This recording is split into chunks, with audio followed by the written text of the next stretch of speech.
In one of my final memos to Trump, this week I want to talk to the outgoing president about his legacy.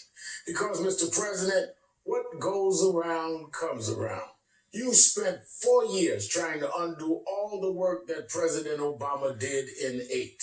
And now your own successor is going to do the same to you, starting with your disastrous immigration policies. You didn't bother to pass your agenda through Congress, preferring instead to act as a tyrant king, issuing executive orders from on high.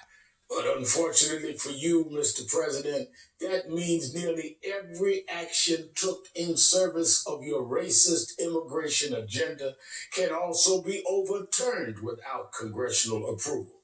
So let's talk about some of your worst offenses that can and will be undone with a single stroke of the President-elect Biden's pen. The President-elect has promised to reverse your ridiculous Muslim ban as one of his first actions in office. Of course, because of your catastrophic failure to control the coronavirus pandemic, this will be mostly symbolic at first, since essentially all international travel has had to pause to slow the spread of the disease. Relatedly, Biden can unilaterally undo all the roadblocks you and your racist cronies have put in place to slow legal immigration. While each year of your administration has tightened the cap on refugee arrivals, expect that policy to be immediately reversed as soon as you vacate the Oval Office. And say goodbye to your 2017 action to eliminate the DACA program. Biden has promised to reinstate protections for more than 650,000 dreamers, the young adults who were brought to this country by their parents as children.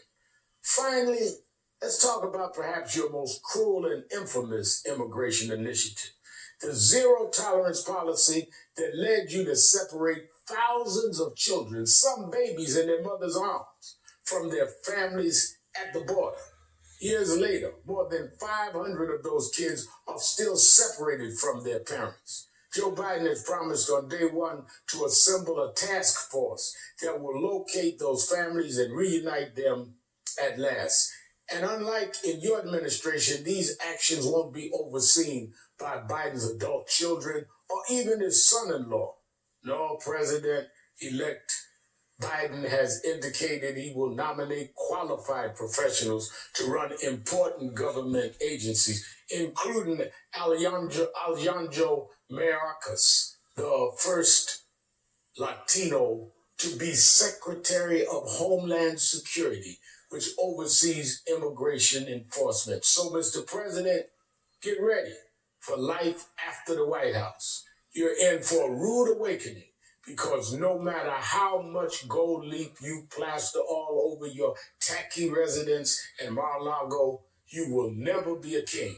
Your opinions and orders no longer matter anymore, and the world will no longer care what deranged and racist nonsense you decide to spew.